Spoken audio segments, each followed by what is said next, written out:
So, standing in the middle of the road of the middle of the old Golden State Highway, north of Los Angeles, runs parallel to I-5 and was created before I-5 was. You could see we're looking at basically Eocene beachfront here, 50 million year old beachfront. Okay, it's been flipped up. It was laid down. This is the bedding plane right here. And it's been flipped up at what looks to be about, I don't know, a 75-degree angle.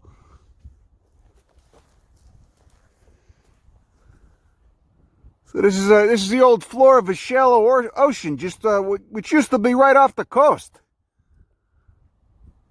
And back then, the San Andreas Fault didn't exist. There was still a subduction zone.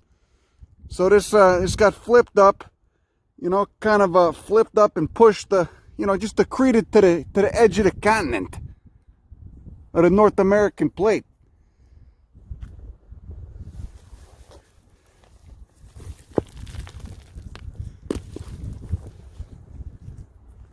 Look at this over here. You can see some old rippling in the sand.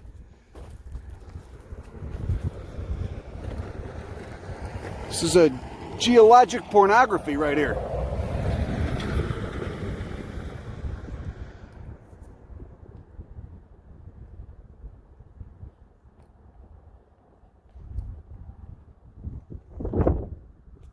Jesus Christ.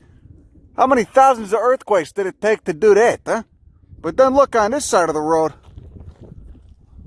And the bedding plane is, I guess it's still kind of dipped a little bit, but looks like it's an entirely different mass of rock.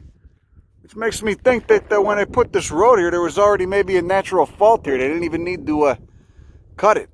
Because the bedding planes are completely different on either side of the road. It's just mudstone, you know? I mean, you could see it. It was just the floor of a shallow ocean, probably right off the coast.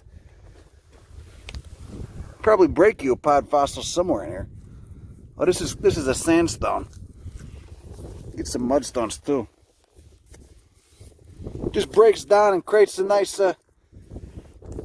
clay-like rack. And who knows how many eons ago this was originally weathered off the continent and then washed back out to sea and then formed another sediment. And now it's been uplifted again and it's weathering again. And it'll eventually wash back out to sea again. Some nice Arctostaphylos up there. Ojai is a spiritual center, okay? Spiritual center. It's not for the fucking homeless, okay? It's not for the fucking bums, okay? So I'm gonna have to ask you to leave, okay? I'm gonna have to ask you to leave, or we're gonna call security. And it's just the way it is. Yeah. How do you? Oh God. Hey, look, it's Acourtia. Look at it. Acourtia, microcephala, not flowering yet.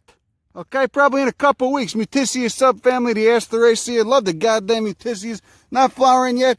Not much to look at. Beautiful native plant. Pretty sticky though. Okay, pretty sticky. Got a nice Acmispon. All right. Look at this. This is a fucking banger too. It's too bad that this guy's not going off daylight and a dollar short with this guy. Western peony, huh? Paeonia, showing those fruits already mature and flowers long past due. Apocarpus. These carpels will not be fused. Just like these children in this town will not be vaccinated. Okay? Because one minute you're getting vaccines, next minute, you're dropping and you got, the fucking 5G and everything. There's, all sorts of crazy pandemonium, chaos, and shit's happening. Definitely don't want to get vaccinated. Not sure what might happen if you do. All right? God damn, I love Western peonies. I've seen them in Siskiyou County before, the Western peonies. But I've never seen the Southern California version of it. Malosma laurina, okay? Roost family. Anacardiaceae. Cashew mango poison oak family. This is an incredibly drought-tolerant plant. Incredibly. So you could see there was a little fire happened a few years ago. Actually, it was enormous. It wasn't little. I think it was 2017. Landscape slowly coming back. Malosma, just sprouts again from the burl. One of quite a few interesting native sumacs to Southern California. So you can see it's coming back. But we're not looking for any of this. This is just the benefit of being out here. Seeing, oh, look at this. This is what Hollywood was named after. Toyon, Heteromeles, arbutifolia, with those serrated leaf margins. Okay? Rose family, Rosaceae. Like a lot of shit in the rose family, it's got those serrate leaf margins. The teeth. Okay, let's keep moving on. Spiritual healer. Are you a spiritual healer? Huh? You want to spiritually heal me? Why don't you mack me in the head with a chain or something a couple times?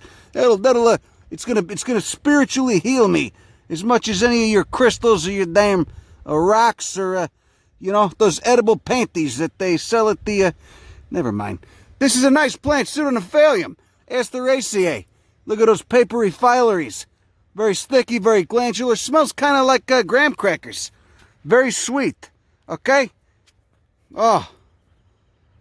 I love the smell of this. You know, I do. You just go like that, just stroke it. Just gently. Talk about healing, okay? Healing. Healers. Look at this. Salvia leucophylla. Huh? Look at that. Because of the leaves. Because the leaves are all silvery and kind of blue and whatnot. Not flowering yet. Salvia mellifera, just down away, was flowering. But not this guy. This is beautiful, you know? Huh? You just don't want people over harvesting it and making those stupid little bundles. And bro, they do smell nice when you burn them, you know? But I don't know if you should sell them for 15 bucks in a shop. And I don't really think it does anything to remove bad vibes from a room if some miserable puke lived in the room before you. You never know, though. You never know. Okay, see, this is where they do it. This is where they do it. When they come out here and they make these sage bundles that they're going to sell for 15 bucks, this is where they come pluck it out of. Okay? There's a couple people that grow this. Real easy plant to grow, Salvia apiana, Lamiaceae, the mint family. But this is where the new age wackos come and they just, you know, rip it out and pluck it and then they tie it with a little string and they sell it, you know? Salvia apiana, wonderful plant though, real nice plant. You can see that we get the same talus here, that the talus composed of the mudstone, the shale. I think it's Miocene. Over here we got Hazardia, okay, Asteraceae. Look at those spent filaries, huh? Old flower heads from last year. Look up close at that foliage, huh? Real woolly and glandular, huh? And over there they got the avocado fields. They say they don't want you to go down there. They say they don't want you to go down there and pick them. But I talked to the guy. He said it's fine. He said help yourself. You know, just go help yourself. It's fine. Okay, see, so the fire came through. It burned all this stuff. You know, must have just been an inferno. You know, bet it looked really nice from a satellite view. Just the, you know, billows of smoke coming up. You can see the adenostoma coming back. A nice day out though. But I want to show you this plant. Yeah, it's looking pretty good over here. You see these leaves down here, these big tongue-shaped leaves. Okay, obvious monocot, obviously a lily, kind of succulent, glabrous, and whatnot. And here you go. Here's the culprit. Fritillaria ohaiensis. Nice speckled perianth.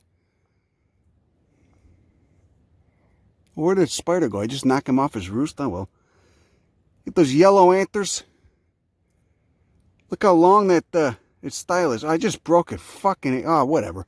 It's fine. He already got pollinated. See that? Swollen ovaries. Anthers are long gone on that one. Here's another one over here. Look, you can see there's the fruit maturing right there.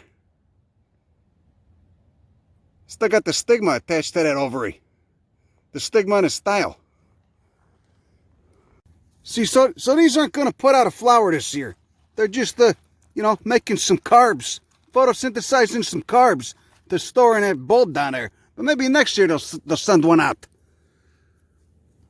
See? So this is the resting leaves. They call these the resting leaves. When they got leaves like this, they're not gonna flower. But when they got leaves like this, same plant, when they get the cauline leaves, you know, just the stem, the leaves on the stem, obviously they're sending up a flower.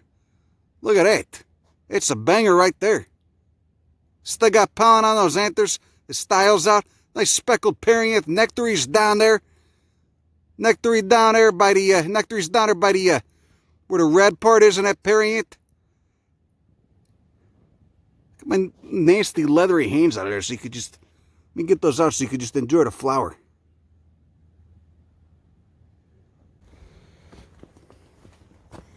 If you don't love Fritillaria, you're an asshole.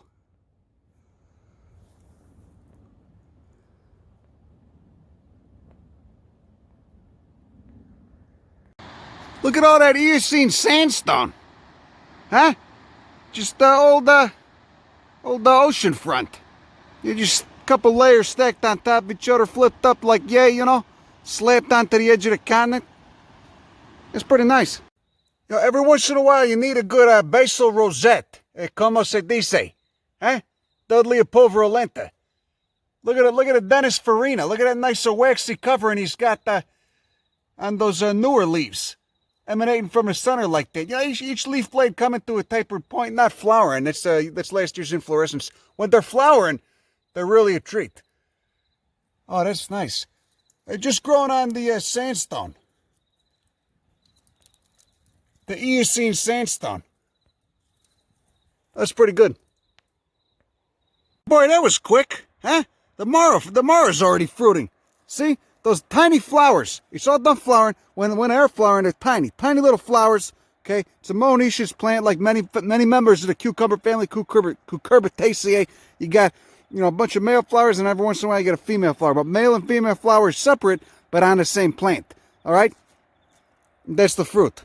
Okay, and then, you know, this'll in a month, this'll be ready. It'll dry out, there'll be a seed inside. Whole thing will go dormant back into that, you know, human corpse-sized root down there at the bottom. Looks like you got some of the invasive fennel, too, right there. It smells good, at least. No, it's the dill. Is it the dill? I don't know. But this thing's a stunner. Look at that. Trichostoma lanatum, Lamiaceae. They call it woolly blue curls, but that's kind of a candy-ass name. You know, I don't know if I would ever call it that. Beautiful plant, though. It can be really hard to grow in cultivation, too. It likes it hot, likes it dry, responds to fire. You can see, you know, it's just probably it looks like an adenostoma, a camas behind it. You know, burned. Obviously, it's coming up right after, a couple years after, you know, thriving in the post-fire world. Look at those goddamn stamens. Stamens in a stamen. You got 4 stamens. Remember, most of everything in the mint family is formarious. It's, you know, floral parts in numbers of 4, multiples of 4. 4 stamens, and you get a little style. The thing that looks like a hair back there, that's the style.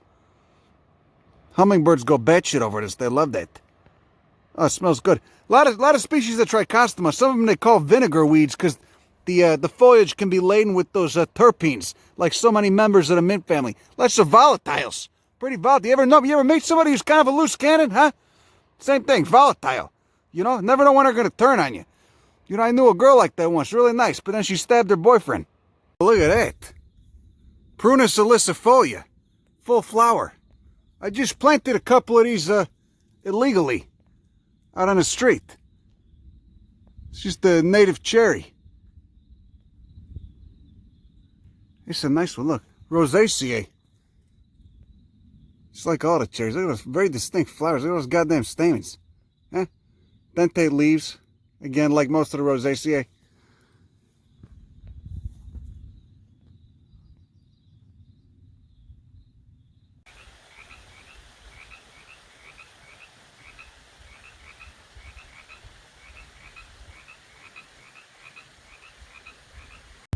Okay, so let's say that you're coming back from Ojai. You hung out there for a day or two. You got your Yoni steamed.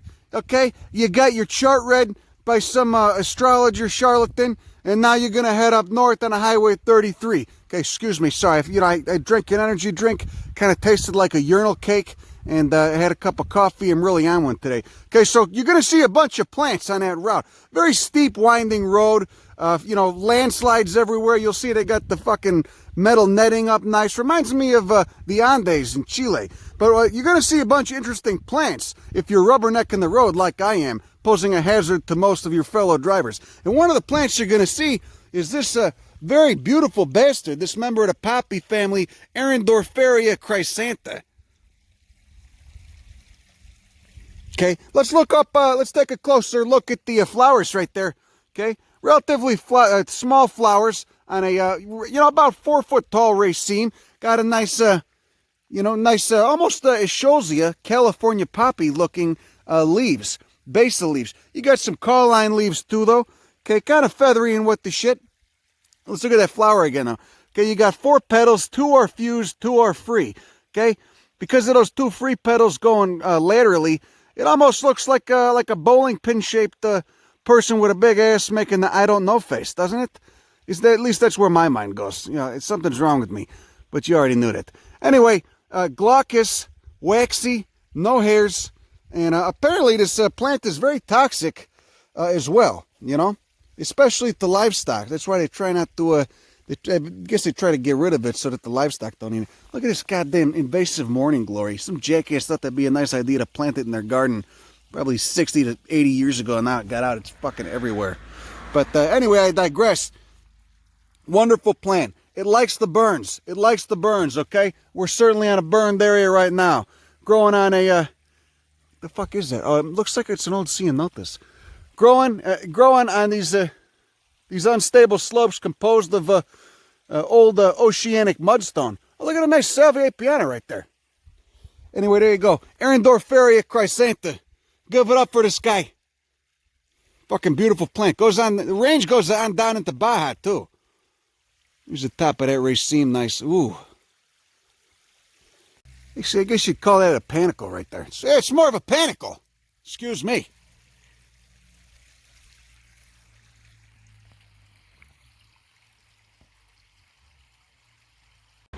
You know, so a lot of people in the American West don't know that there's actually a big-coned species, a big-coned variation on the Douglas fir tree.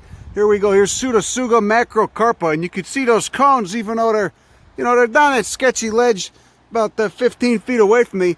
They're still about twice the size of the cones of the Rocky Mountain Doug fir and the common Doug fir, Pseudotsuga menziesii, that you get in Northern California, Oregon, and Washington, in Idaho and Montana, etc. You can see that.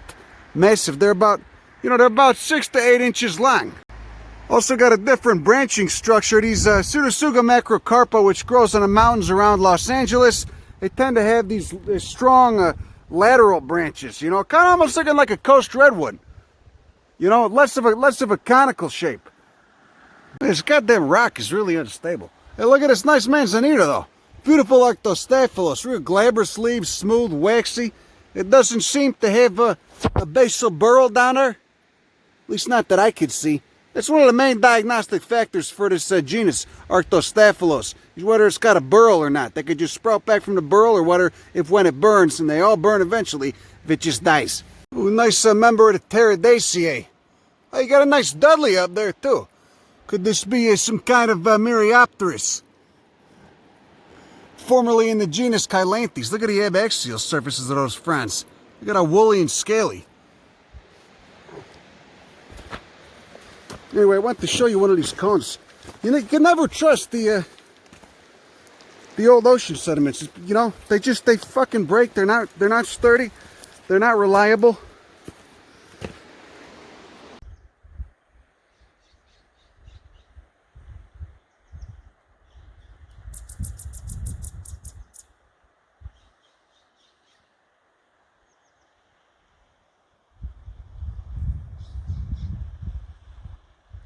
There you go. There's a nice Pseudotsuga macrocarpa, a nice BigCone Doug Fir cone right there.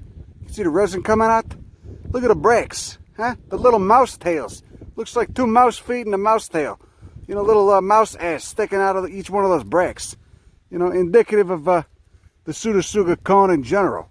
But look how big this one is. It's at least double the size of those fucking menziesii cones. You know, the more common species. Of course, this one endemic to California. Massive.